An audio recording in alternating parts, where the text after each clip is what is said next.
Um pouco mais longe, sem seu líder para torcer por eles pessoalmente, os paraquedistas de reconhecimento criaram sua própria maneira de se mostrarem corajosos. Sejam peles vermelhas de verdade, ou apenas o mito do homem branco sobre o guerreiro nativo americano, sua pintura de guerra escarlate pelo menos ajudou esses iroqueses de 20 e poucos anos a se prepararem para a ação.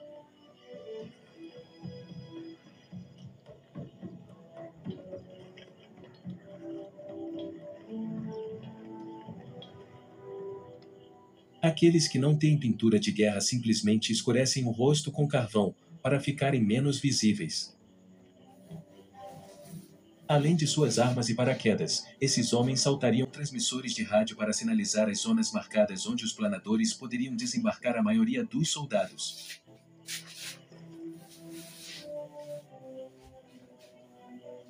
Eram necessários 3 homens para ajudar um paraquedista a entrar no avião, que tinha 50% de chance de sobreviver, e que sabia disso. Naquela mesma noite, Ike escreveu uma carta para o caso de aterrissagem terminar em desastre, prova de como os aliados não tinham certeza de nada. Minha decisão de atacar nesse momento e local foi baseada nas melhores informações disponíveis. Se houver alguma culpa ou falha na tentativa, ela será exclusivamente minha.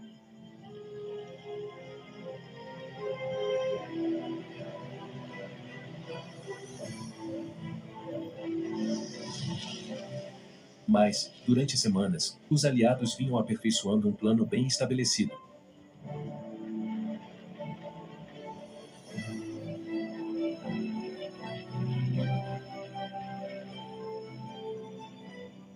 Durante a noite de 5 de junho, as defesas costeiras alemãs seriam destruídas por bombas.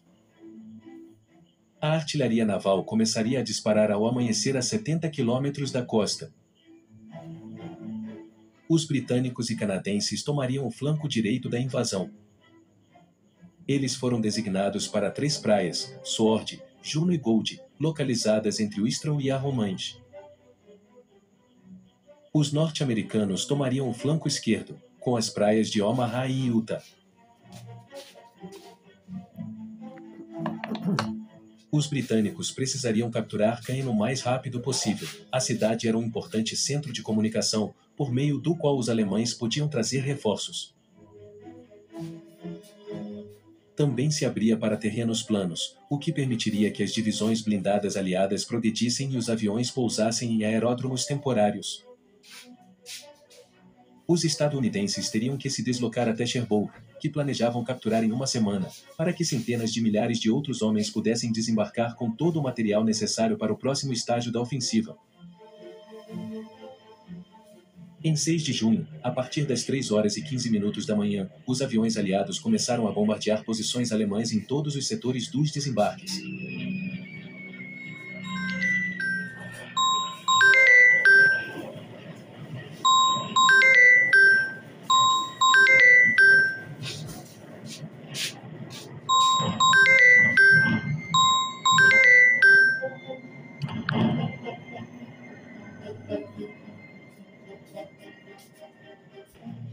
Ao amanhecer, a artilharia naval assumiu o controle para destruir a muralha do Atlântico.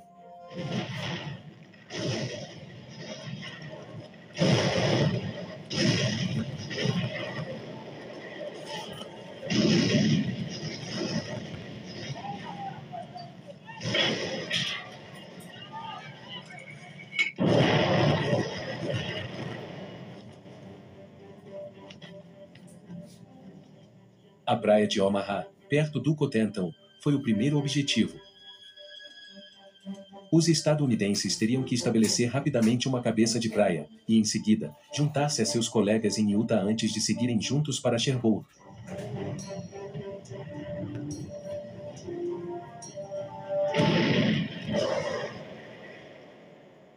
Depois de chegar cedo ou tarde demais, muitos dos bombardeios aéreos não atingiram seus alvos. A artilharia naval não se saiu muito melhor. O horário inicial dos desembarques, determinado pela maré, não deu tempo suficiente para realizar com sucesso a pulverização da muralha do Atlântico.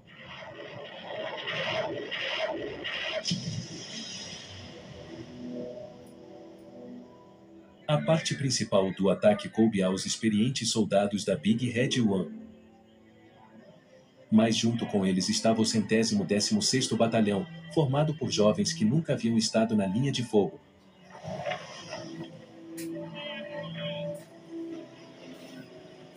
Para ficarem fora do alcance do fogo inimigo, as embarcações de desembarque foram lançadas em um mar agitado, muito longe da costa. Os homens estavam amontoados como animais de carga. Robert Capo, o único fotógrafo daquele dia, disse: quando o barulho do primeiro projétil chegou aos nossos ouvidos, fomos para o convés e nos deitamos em nosso vômito sem observar a aproximação da costa.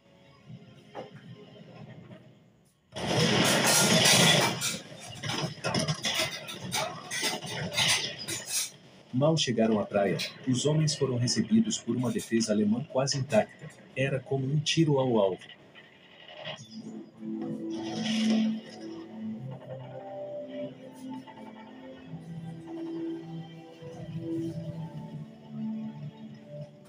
O vento trouxe a maré antes do previsto. As seguintes ondas de ataque fracassaram contra as defesas marítimas de Rommel, forçando os homens a deixar as embarcações em águas profundas.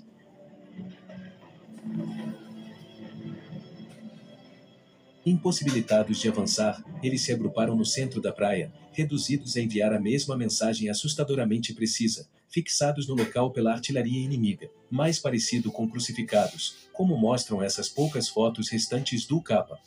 O resto foi destruído acidentalmente.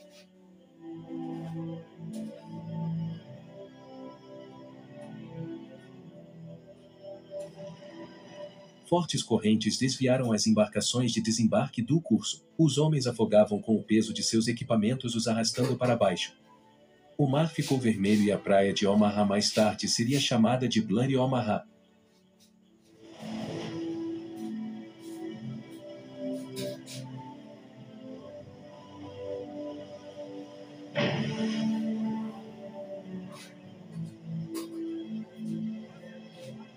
O comando dos Estados Unidos considerou cancelar a ofensiva, uma medida desesperada, que significaria abandonar aqueles que já haviam desembarcado à sua sorte.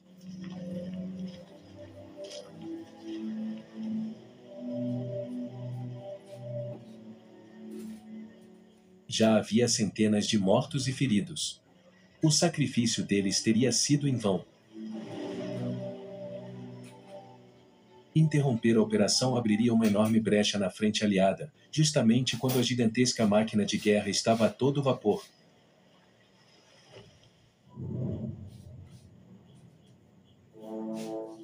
Na manhã de 6 de junho, o amanhecer revelou uma armada de 7.000 navios se aproximando da costa da Normandia. Como sempre, Ike não estava longe. Às 9h45, ele falou ao mundo pela BBC. Convido todos os que amam a liberdade a se juntarem a nós agora. Mantenham sua fé firme. Nossas armas estão prontas. Juntos, alcançaremos a vitória. Em uma frente de 70 quilômetros, havia praticamente um barco a cada 250 metros, com cobertura aérea de 11.000 aviões. Todos foram pintados com listras brancas para que a artilharia aliada não atirasse neles por engano.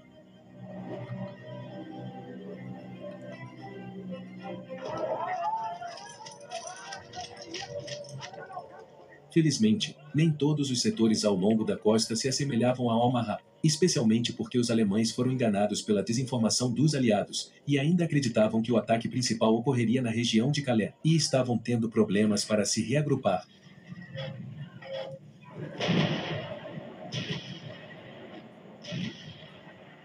A inquebrável muralha atlântica começou a desmoronar. Assim como as defesas antiaéreas alemãs, que foram invadidas.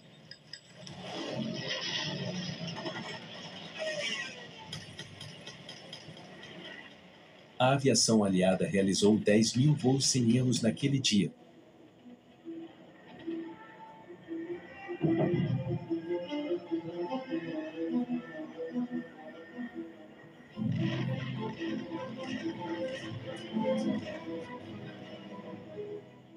Quando os B-26 estavam lançando suas últimas bombas no continente, os aviões de combate entraram em ação.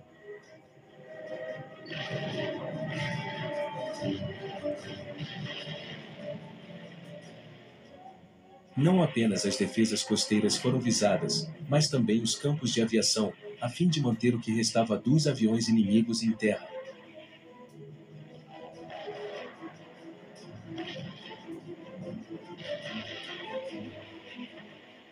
Centros de comunicações, estradas, pontes e ferrovias foram sistematicamente destruídos.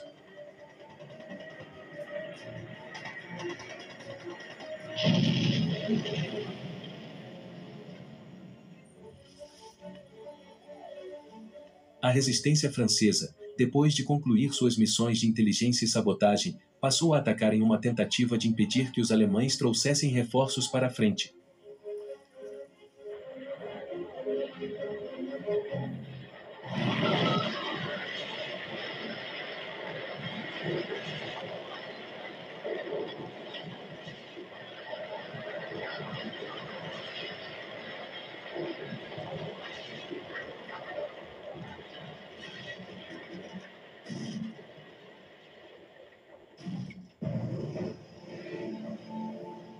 A ação combinada das forças aliadas e da resistência fez com que as tropas alemãs, convocadas da Bretanha e do sul do rio Loire, tivessem dificuldade para avançar.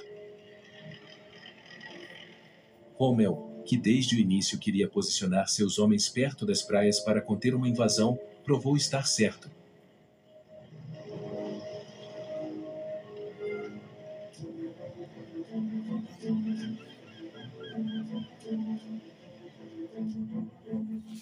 A terceira divisão de infantaria britânica estava se dirigindo para Sword. Sua missão era neutralizar as defesas em Mustral e tomar Caen no mesmo dia.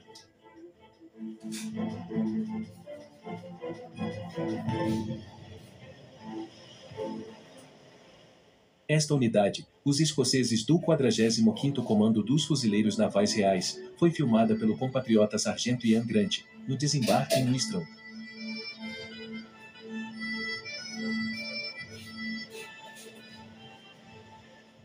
Ele escreveu, e isto foi bem real.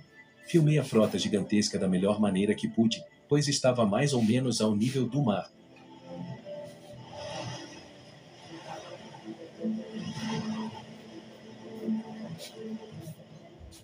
Recebemos boas rações e até remédios para enjoo. Mas com a fumaça do diesel, a maioria dos homens, mesmo os mais fortes entre nós, enjoaram.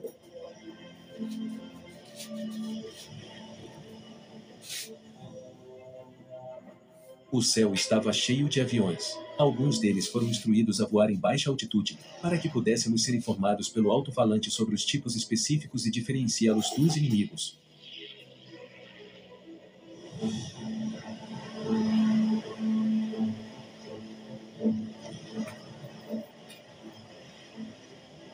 Dissemos aos homens que ignorassem as câmeras o máximo possível. Eram atores genuínos, profundamente envolvidos em seus pensamentos, vivendo suas próprias experiências. Eu não tinha medo, porque não havia medo em seus rostos. Apenas o desejo de sair daquele maldito barco que os estava deixando enjoados.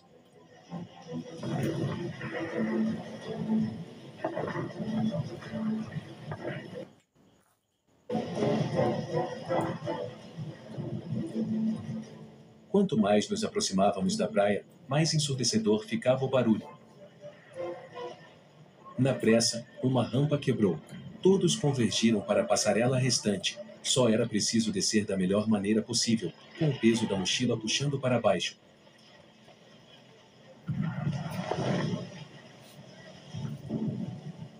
Brand e os outros foram poupados do primeiro ataque. Para eles, a parte difícil estava prestes a começar, juntar-se aos paraquedistas que haviam sido lançados atrás das linhas inimigas.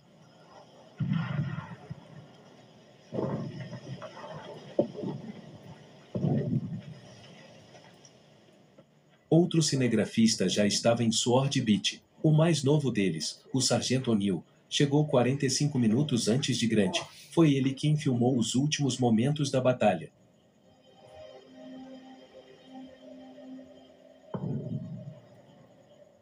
No meio daquela fumaça cinza, tudo parecia irreal. Não foi uma batalha que se possa imaginar ou ver em um filme. As saídas da praia estavam congestionadas. Era quase impossível sair.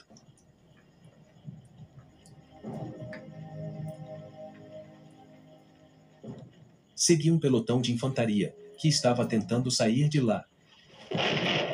Nesse momento, a câmera sacudindo indica que O'Neill foi baleado. Ele só teve tempo de filmar algumas últimas sequências antes de ser repatriado para receber cuidados médicos.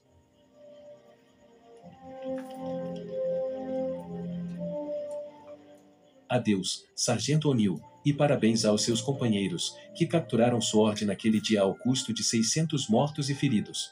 Tudo perdido na massa de desconhecidos, a maioria dos quais tinha apenas 20 anos de idade.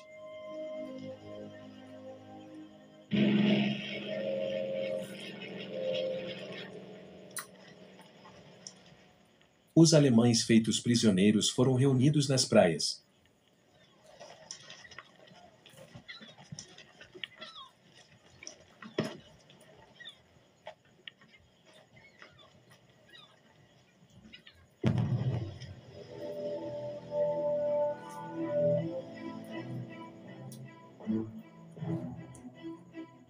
A poucos quilômetros de Sword, Juno Beach, no setor canadense.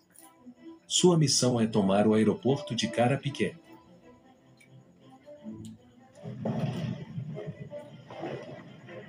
O que esses jovens estavam pensando depois de fazer a viagem de 8.000 quilômetros para desembarcar em Bernier, um pequeno e desconhecido resort à beira-mar na Normandia?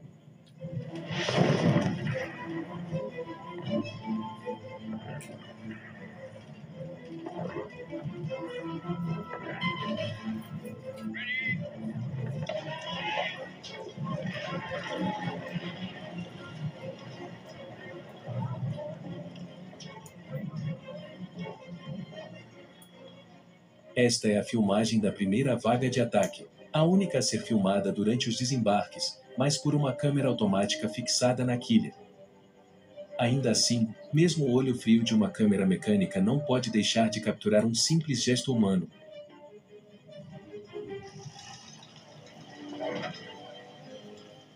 Em breve, a primeira casa francesa seria liberada na Normandia.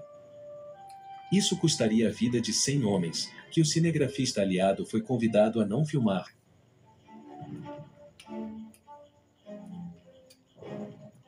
Era melhor focar nos primeiros prisioneiros alemães, e na raiva que um francês orgulhoso demonstrou por eles.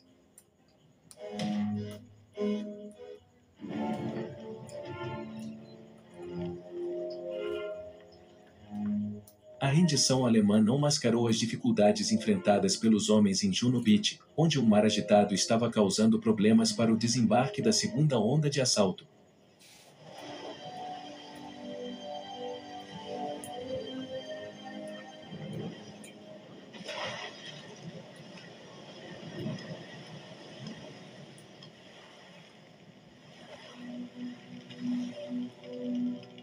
Um total de 300 jovens canadenses perderam a vida.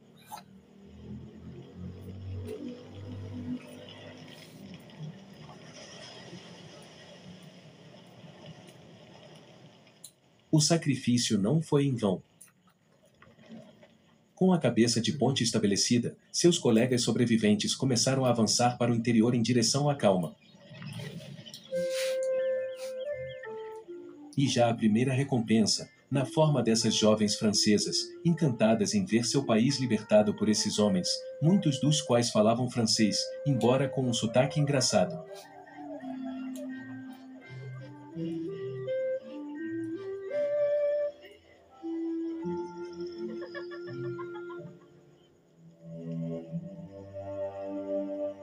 No entanto, no quartel-general dos aliados em Portsmouth, e apesar do sorriso de orgulho do almirante britânico Ramsay pelo papel desempenhado por sua frota, o general Eisenhower ainda parecia ansioso.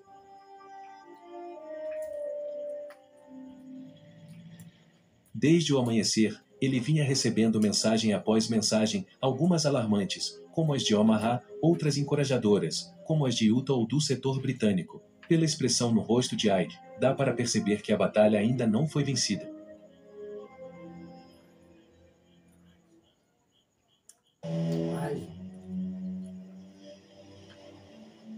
Porque 6 horas depois de chegarem a Omaha, os rapazes ainda estavam presos no pé do penhasco.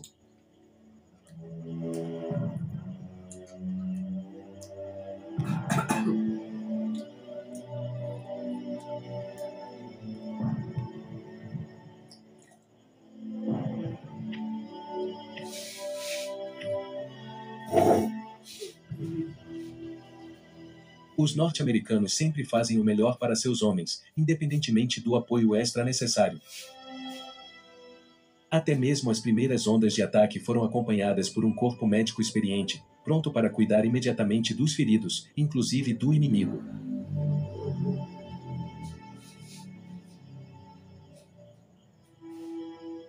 Nunca os primeiros socorros foram tão necessários como em Bloody Omaha, onde os mortos jaziam ao lado de um punhado de prisioneiros.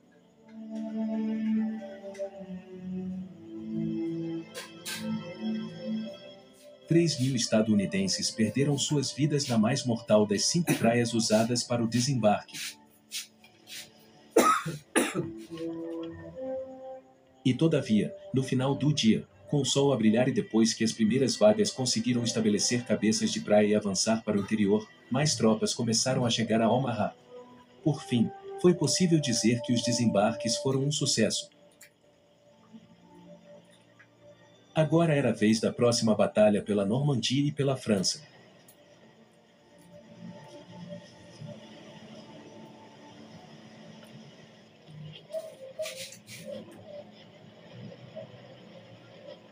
O general Montgomery chegou 2 dias depois. E ele tinha motivos para se preocupar.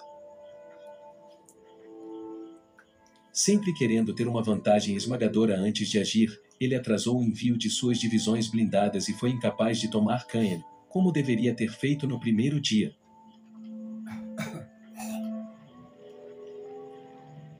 Além disso, suas tropas, aliviadas por terem conseguido desembarcar sem muitos danos, pareciam não ter coragem.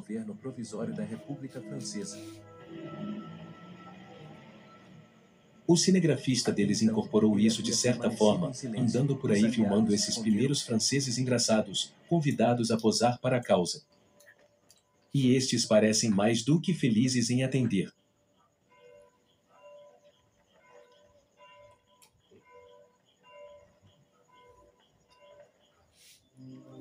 Neste dia, 8 de junho, Norman Clagg, o homem da claquete, filmou os primeiros momentos de apaziguamento quando os prisioneiros e feridos alemães já não tinham nada a temer dos seus inimigos de ontem.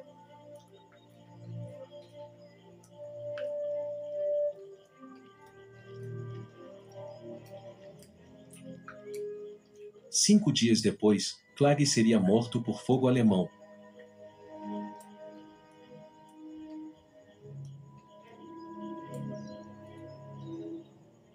Com ele, a compaixão e a morbidade nunca estavam distantes.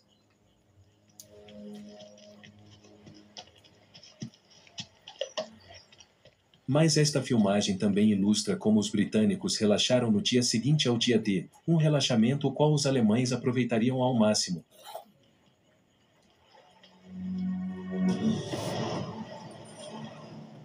Embora as forças alemãs tiveram recuado na frente, como von Rundstedt ordenara, e não conseguiram reforçar seus colegas nas costas, reagiram agora. 2 divisões blindadas, incluindo a famosa 12º Panzer Hitler SS, contra-atacaram nos dias 7, 8 e 9 de junho, bloqueando a estrada para Canyon para os britânicos e canadenses.